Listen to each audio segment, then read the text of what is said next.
கைத்தட்டல் வாங்குறதுக்காக வந்து இந்த மாதிரி ஒரு கொச்சமான ஒருத்தரை கொச்சப்படுத்தி நீங்க கைத்தட்டல் வாங்கணும்னு அவசியமே கிடையாது. நீங்க ஏதாவது ஒரு நல்திட்டங்கள் அறிவிச்சு நீங்க இது செய்ய போறீங்கன்னு சொல்லிட்டு கைத்தட்டல் வாங்கியிருந்தீங்கன்னா நாங்கெல்லாம் சந்தோஷப்படுவோம்.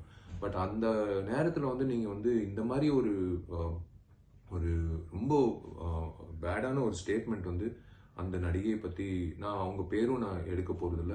அதே சமயத்துல உங்களுக்கும் தெரியும் இந்த பதிவு நீங்க கண்டிப்பா பார்ப்பீங்க. இல்ல உங்க சம்பந்தப்பட்டவங்களும் பார்த்து உங்களுக்கு சொன்னாலும் சொல்லுவாங்க. சொல்லணும். நீங்க minister of schools and prison கூட இருந்திருக்கீங்க அம்மா பீரியட்ல. அம்மா பொறுத்த வரைக்கும் உங்க எல்லாருக்கும் வந்து பெண்மணிகளுக்கு வந்து உண்மையிலேயே சேஃப்டி மட்டும் இல்ல மரியாதையும் இருந்திருக்கு.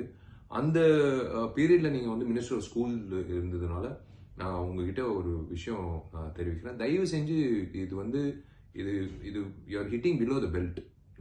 இது ரொம்ப தப்பான ஒரு வார்த்தைகள், தப்பான ஒரு சென்டென்ஸை நீங்க பயன்படுத்தியிருக்கீங்க. அது வந்து உண்மையிலேயே வந்து நான் வன்மையா கண்டிக்கிறேன்னு இல்லைங்க. தயவு செஞ்சு உங்களோட மரியாதை வந்து கெடுத்துக்காதீங்க.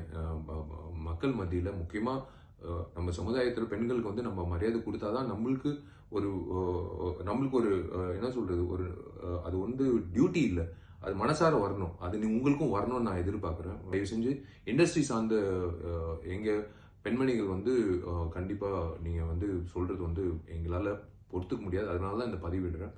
சக நடிகையா இருக்கலாம், ஏன் உங்க கட்சியில சார்ந்த ஒரு பெண்மணியா கூட இருக்கலாம். ஆனா நீங்க அவங்கள ஒரு பெண்மணியை பத்தி நீங்க இந்த மாதிரி பேசும்போது கண்டிப்பா வந்து இதே மாதிரி பதிவு நான் மறுபடி உங்க பார்வை கொண்டு வருவேன்.